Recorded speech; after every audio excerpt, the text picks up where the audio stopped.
अस्सलाम वालेकुम students. Last time हम लोगों ने बात की थी जी मैस स्पेक्ट्रोमेट्री की। मैस स्पेक्ट्रोमेट्री के इंट्रोडक्शन को हमने देखा था, ठीक है। वो कौन कौन सी हमें इन्फॉर्मेशन देते हैं हमने उसकी बात की थी, उसकी टाइप्स की बात की थी, ठीक है। और एंड पे जो है हमने मैस स्पेक्ट्रम को और उसके बेसिक प्रिंसिपल को जो है वो भी डिस्कस किया था, ठीक है। अब जरा देखें तो today we are going to discuss about the construction and the working of the mass spectrometry, ठीक है। अब जरा देखें तो इसकी कंस्ट्रक्शन और वर्किंग में सबसे पहला काम हम क्या करेंगे। सबसे पहला काम हमने ये करना है कि हम वो सब्सटेंस जो है वो सिलेक्ट करेंगे, हम वो सब्सटेंस लेंगे जिसके आइसोटॉप के मैसेज और रिलेटिव अबंडेंस जो है वो हमने डिटरमाइन करनी है, ठीक है। हम उस सब्सटेंस को लेंगे, ठीक है। उस सब्सटेंस को लेने के बाद हम सबसे पहला काम क्या करेंगे। सबसे पहला काम हमारे पास होगा जी वेपोराइजर, ठीक है। जो सबसे पहला पार्ट डेंस्टर मैस स्पेक्ट्रोमीटर में हमारे पास आता है वो कौन से वाला आता है, वेपोराइजर आता है, ठीक है। वेपोराइजर को यहाँ पर शो किया होगा, ठीक है, क्योंकि इस डायग्राम में जो है वो वाला पार्ट जो है वो शो नहीं किया गया, ठीक है। तो इससे पहले एक पार्ट होता है जिसको क्या नाम देते हैं, वेपोराइजर। उस वेपोराइजर में क्या काम करना होता है कि कोई भी सैंपल है तो उस सैंपल को जो है वो वेपर में जो है वो उसने कन्वर्ट कर देना होता है, ठीक है। तो सपोज करिए हम जो है वो सिलेक्ट कर लेते हैं कि हम नियॉन का सैंपल जो है वो सिलेक्ट कर लेते हैं, ठीक है। अब नियॉन का सैंपल हमने सिलेक्ट कर लिया, ठीक है। वेपोराइज में इसको जो है वो किसमें कन्वर्ट कर दिया जाएगा, वेपर्स में कन्वर्ट कर दिया जाएगा। अगर ये ऑलरेडी वेपर्स में तो फिर ठीक है, ठीक है। अगर कोई ऐसा सब्सटेंस है जो कि वेपर्स में नहीं है तो उसको वेपर्स में कन्वर्ट कर दिया जाएगा, ठीक है। तो वेपोराइजर में हम क्या करते हैं कि कोई भी सब्सटेंस जो हमारे पास होगा उस सब्सटेंस को किसमें कन्वर्ट कर दिया जाएगा, it will convert into vapours, उसको वेपर्स में कन्वर्ट कर दिया जाएगा, ठीक है। अब जरा देखें तो वेपोराइजर में जो हमारे पास प्रेशर होता है वो प्रेशर कम रखा जाता है और प्रेशर हम ऑलमोस्ट कितना रखते हैं 10 रेज़ टू पावर -6 से लेके 10 रेज़ टू पावर -7 टॉर तक का जो है हम प्रेशर देते हैं। प्रेशर हम कम रखते हैं ताकि जो हमारे पास आयंस आगे हों, ठीक है, उनकी मूवमेंट या मॉलिक्यूल जो हमारे पास होंगे उनकी मूवमेंट जो है वो इजी हो जाए, ठीक है। अब जरा नेक्स्ट देखिए वेपोराइजर के बाद हम क्या करेंगे। हमने ये बात की थी हमने नियॉन को सिलेक्ट किया है, ठीक है, वेपर्स की फॉर्म में है, ठीक है। वेपोराइजर के बाद हमारे पास जो नेक्स्ट पोर्शन आएगा हम क्या करेंगे, इस नियॉन को जो है वो प्लेस करवा देंगे आगे वाले चैम्बर में और इस चैम्बर को नाम देंगे हम आयोनाइजर, ठीक है। नेक्स्ट वाला पार्ट हमारे पास इसकी कंस्ट्रक्शन में कौन से वाला आता है, नेक्स्ट वाला पार्ट हमारे पास आता है जी आयोनाइजर। अब आयोनाइजर अगर आप लोगों को लास्ट वाला लेक्चर याद हो तो लास्ट वाले लेक्चर में मैंने ये बात की थी कि we will use a high energy beam of electron. हम high energy beam of electron use करते थे, ठीक है। लास्ट टाइम बेसिक प्रिंसिपल में हम लोगों ने ये बात की थी, ठीक है। ये यूज करेंगे, देखिए इसके लिए हम यहाँ पर यूज करते हैं एक हीटेड टंगस्टन फिलामेंट, ठीक है। यहाँ पर हम क्या चीज यूज करते हैं, यहाँ पर हम यूज करते हैं जी एक हीटेड टंगस्टन फिलामेंट, ठीक है। ये जो हीटेड टंगस्टन फिलामेंट है, हीटेड टंगस्टन फिलामेंट, ठीक है, इससे क्या होता है, इससे बीम ऑफ इलेक्ट्रॉन जो है वो निकल रही होती है। यहाँ से हमारे पास एक बीम ऑफ इलेक्ट्रॉन निकल रही होती है जो कि जो है वो इस पॉजिटिव प्लेट की तरफ जो है वो मूव कर रही होती है। अब देखें हमने क्या किया था कि हमारे पास नियॉन का सैंपल था, ठीक है। उस नियॉन के सैंपल को हमने पहले वेपोराइजर चैम्बर में ले गया, उसके बाद हम उसको ले गए कौन से वाले चैम्बर में, आयोनाइजर चैम्बर में, ठीक है। आयोनाइजर चैम्बर में हमने यूज किया हुआ है हीटेड टंगस्टन फिलामेंट, जिससे क्या हो रहा है कि बीम ऑफ इलेक्ट्रॉन निकल रही है और वो बीम ऑफ इलेक्ट्रॉन जो है वो पॉजिटिव प्लेट की तरफ जो है वो मूव कर रही है, ठीक है। अब होगा यूं कि ये वाले जो गैस के मॉलिक्यूल्स हैं जब ये यहाँ पर जाएंगे तो वो इलेक्ट्रॉन्स इस गैस के मॉलिक्यूल्स के साथ क्या कर देंगे, स्ट्राइक करेंगे, ठीक है। तो गैस के जो मॉलिक्यूल्स थे उससे कौन सा स्ट्राइक करेंगे, इलेक्ट्रॉन स्ट्राइक करेंगे और ये इलेक्ट्रॉन जो है जब उन मॉलिक्यूल्स के साथ स्ट्राइक करेंगे तो इधर से इलेक्ट्रॉन को इजेक्ट करवा देंगे। मतलब ये जो मॉलिक्यूल है इससे इलेक्ट्रॉन क्या हो जाएगा, इजेक्ट हो जाएगा, ठीक है। एक इलेक्ट्रॉन इससे इजेक्ट होगा और एक इलेक्ट्रॉन ये जो ऊपर से आ रहा है, ठीक है। तो ये एक इलेक्ट्रॉन जो इधर से इजेक्ट हुआ है और एक ये, तो ये टोटल इलेक्ट्रॉन कितने हो गए, 2 इलेक्ट्रॉन हो गए, ठीक है। जब इससे एक इलेक्ट्रॉन निकलेगा तो इसके ऊपर कौन से वाला चार्ज आ जाएगा, इसके ऊपर चार्ज आ जाएगा जी पॉजिटिव, ठीक है। तो यहाँ पर हमारे पास जो है वो पॉजिटिव आयन बन जाएंगे, क्योंकि जो इलेक्ट्रॉन्स थे जो इजेक्ट हुए हैं वो तो इस पॉजिटिव प्लेट की तरफ मूव कर जाएंगे। पीछे हमारे पास क्या बचेंगे, पीछे हमारे पास बच जाएंगे जी आयन। ठीक है, नेक्स्ट वाले पार्ट में हम क्या यूज करेंगे जी, इसका जो थर्ड पार्ट हमारे पास आता है वो हमारे पास होगा जी नेगेटिव ग्रिड। ठीक है, अगर हम नेगेटिव ग्रिड की बात करें तो इस नेगेटिव, इसको हम क्या नाम देते हैं जी, ये वाला जो पार्ट है ये हमारे पास होता है जी नेगेटिव ग्रिड।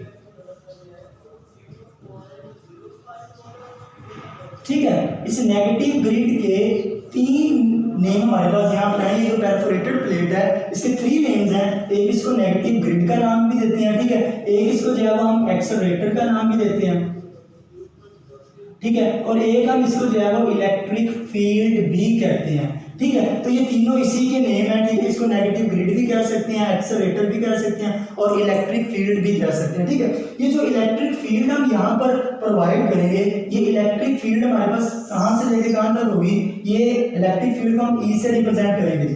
ठीक है, और ये हमारे पास वेरी करेगी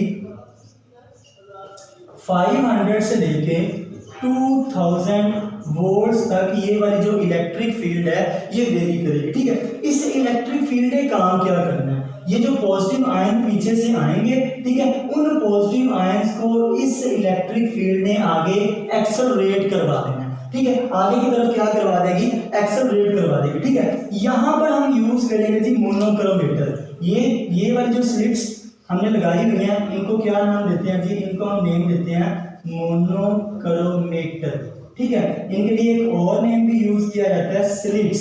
ठीक है, तो ये जो मोनोक्रोमेटर या जो स्लिट्स हैं पीछे से हमारे पास जो है वो एक बीम्स ऑफ पॉजिटिव आयन आ रही होंगी। ठीक है ना, अब देखें नियॉन के हमें पता है 3 आइसोटॉप्स हैं। ठीक है ना, लेकिन यहाँ पर हमें उनको क्या करना है, डिटरमाइन करना है, मतलब जितने भी आइसोटॉप्स नियॉन के यहाँ पर होंगे उनके डिफरेंट मैसेज होंगे। ठीक है, नेक्स्ट हमने आगे जो मोनोक्रोमेटर लगाया है, मोनोक्रोमेटर में एक होल होगा, पहले वाली स्लिट में जो होल होगा वो हमारे पास हॉरिजॉन्टल होगा और दूसरे वाली स्लिट में हमारे पास जो होल होता है ये हमारे पास परपेंडिकुलर होता है। ठीक है, अब जरा देखें तो यहाँ से मोनोक्रोमेटर ने क्या काम करना है, कोई एक बीम सिलेक्ट करनी है।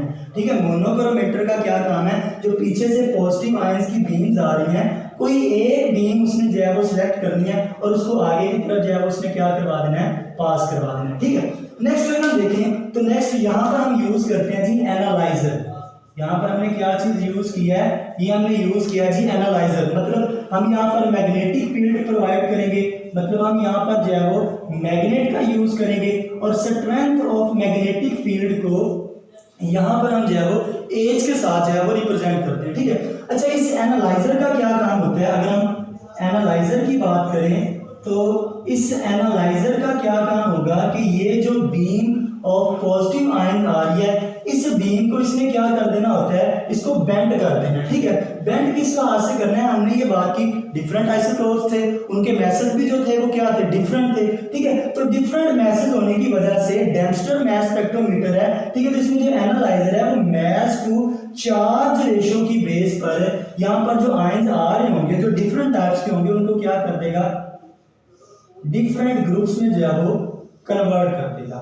ठीक है, तो ये हमारे पास जो एनालाइजर है, एनालाइजर ने क्या काम किया है कि जो पीछे से पॉजिटिव आयंस आ रहे थे, ठीक है, एक तरह के मैस वालों को उसने एक साइड पे कर दिया, दूसरी तरह के मैस वालों को दूसरी साइड पे कर दिया, और जो different mass to charge ratio वाले थे, मतलब डिफरेंट मैस टू चार्ज वाले चार्ज रेशियो वाले जो हमारे पास आइसोटॉप्स थे उनको उसने क्या कर दिया, डिफरेंट कर दिया। ठीक है, तो अब देखें मैस टू चार्ज वैल्यू का जो हमारे पास रिलेशनशिप होता है इसको कैसे फाइंड आउट करते हैं जी, a square r square over 2e।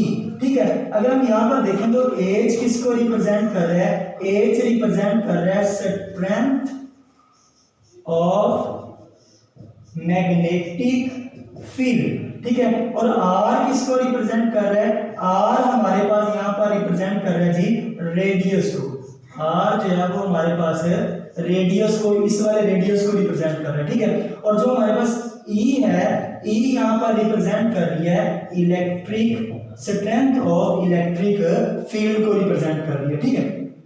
अब जरा देखें तो एक एमसीक्यू जो है वो काफी इंपॉर्टेंट है, आ सकता है कि यहाँ पर मास टू चार्ज वैल्यू में और रेडियस में जो है वो डायरेक्ट रिलेशनशिप होता है। There is a direct relationship between mass to charge ratio and radius. इसी तरह से देखें, अगर मैं इस मैग्नेटिक फील्ड को कांस्टेंट कर देता हूँ, इस एज को क्या कर देता हूँ, कांस्टेंट कर देता हूँ, और मैं E मतलब electric strength of electric field और R की बात करता हूँ, तो there will be a direct relationship between that of electric field and radius, ठीक है। तो इस केस में हमारे पास इलेक्ट्रिक फील्ड में, ठीक है, और रेडियस में जो है वो हमारे पास डायरेक्ट रिलेशनशिप जो है वो आएगा, ठीक है। तो अब जरा देखें, यहाँ पर different mass to charge ratio वाले जो आइसोटॉप्स के ग्रुप्स थे वो सेपरेट हो गए, ठीक है। नेक्स्ट हमारे पास एक पार्ट आता है जिसको नेम देते हैं इलेक्ट्रोमीटर। क्या नेम देते हैं हम उसको?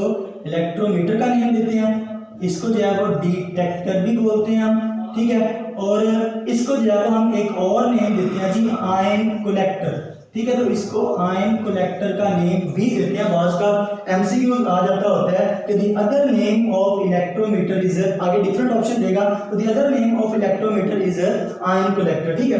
अब ऐसा होगा कि ये वाले जो आइसोटॉप्स के ग्रुप्स हैं ये आके स्ट्राइक करेंगे किसके साथ? ये आके स्ट्राइक करेंगे डिटेक्टर के साथ या फिर इलेक्ट्रोमीटर के साथ, ठीक है। अब अगर हम बात करें जी इलेक्ट्रोमीटर की, ठीक है, अगर हम इलेक्ट्रोमीटर की बात करें, ठीक है, तो इलेक्ट्रोमीटर के साथ जब आगे ये स्ट्राइक करेंगे तो इलेक्ट्रोमीटर क्या प्रोड्यूस करवाएगा? इलेक्ट्रोमीटर जो है वो करंट प्रोड्यूस करवाएगा, और उस करंट की स्ट्रेंथ को देखते हुए हम ये डिटरमाइन करेंगे कि किस आइसोटॉप की रिलेटिव अबंडेंस कितनी है। अगर यहाँ पर करंट ज्यादा प्रोड्यूस हुआ है तो मतलब यहाँ पर रिलेटिव अबंडेंस ज्यादा है, ठीक है। तो स्ट्रेंथ ऑफ इलेक्ट्रिक करंट को देखते हुए हम जो है वो रिलेटिव अबंडेंस ऑफ आइसोटॉप जो है वो डिटरमाइन कर सकते हैं। जैसे कि यहाँ पर 21 वाला था, यहाँ पर 20 वाला था, यहाँ पर 21 वाला था, और यहाँ पर 22 वाला था। जैसे जैसे मास टू चार्ज वैल्यू बढ़ती जाएगी वैसे वैसे जो है वो रेडियस भी बढ़ता जाएगा, हमारे पास जो थ्रो होगा वो भी क्या होता जाएगा? बढ़ता जाएगा, ठीक है। इसी तरह से ये तो हमने बात की है जी नियॉन की। हम किसी भी दूसरे एलिमेंट के जो आइसोटॉप्स हैं उनके मैसेज को जो है वो डिटरमाइन कर सकते हैं। जैसे कि हम कार्बन की बात कर सकते हैं, ठीक है। तो कार्बन के आइसोटॉप्स के मैसेज या मास टू चार्ज वैल्यू जो है उसको भी हम जो है वो डिस्कस कर सकते हैं। अच्छा, लास्ट हमारे पास पॉइंट आता है, हमारे पास स्पेस कम है तो इसलिए हम उसको जो है वो यहाँ पर कर देते हैं। लास्ट हमारे पास पॉइंट आता है जो मॉडर्न स्पेक्ट्रोमीटर है। मॉडर्न स्पेक्ट्रोमीटर में हम क्या करते हैं कि मॉडर्न स्पेक्ट्रोमीटर में जो हमारे पास डिटेक्टर होता है, डिटेक्टर के साथ हमारे पास जो है वो एक रिकॉर्डर लगा होता है। अच्छा, इस रिकॉर्डर में क्या काम करना होता है, ठीक है। इस रिकॉर्डर की अगर हम बात करें तो इस रिकॉर्डर में जो इलेक्ट्रिक करंट होता है उसको जो है वो क्या करना है, उसके अकॉर्डिंग जो है उसको रिकॉर्ड करना है, ठीक है। और साथ में हमने लगाया होता है एक एम्पलीफायर, ठीक है। वो एम्पलीफायर क्या करता है, यहाँ पर जो करंट होता है उसको एम्पलीफाई कर देता है, ठीक है। जब रिकॉर्डर में जाता है तो रिकॉर्डर क्या करता है, उसको पीक्स में शो कर देता है, ठीक है। ये पीक्स जो है वो हमें क्या बताती हैं, देखें यहाँ पर इस तरह से हमारे पास पीक्स बन जाएंगे, ठीक है। ये हमारे पास वाई एक्सिस होगा, ठीक है, और ये वाला हमारे पास जो है वो एक्स एक्सिस होता है, ठीक है। अगर हम वाई एक्सिस की बात करें तो इधर हम क्या चीज लेते हैं जी, इधर हम लेंगे रिलेटिव अबंडेंस, ठीक है, और इधर हम क्या चीज लेते हैं, मास टू चार्ज वैल्यू, ठीक है। तो जैसे कि हमारे पास नियॉन 20 वाला था, 21 वाला था और 22 वाला था, तो ये हमारे पास उसकी मास टू चार्ज रेशियो शो करेगा, ठीक है। और ये वाली जो पीक्स होंगी ये उसकी जो है वो रिलेटिव अबंडेंस जो है उसको बताएंगी कि वो कितने परसेंट जो है वो एग्जिस्ट करे। जैसे ये 0.257 और इसकी रिलेटिव अबंडेंस जो है वो 8.82 है, ठीक है। तो ये हमारे पास होता है जी मास स्पेक्ट्रोग्राफ। अच्छा, इसके अलावा हमारे पास बहुत सी दूसरी टेक्निक्स हैं जिनको जो है हम आइसोटॉप की सेपरेशन के लिए यूज कर सकते हैं, जिसमें हमारे पास कुछ आ जाती हैं जी थर्मल डिफ्यूजन आ जाती है, ठीक है। इसके अलावा हमारे पास जो है वो गैशियस डिफ्यूजन आ जाती है। अगर हम गैशियस डिफ्यूजन की बात करें तो जो हमारे पास गैशियस डिफ्यूजन होती है, गैशियस डिफ्यूजन, अगर हम गैशियस डिफ्यूजन की बात करें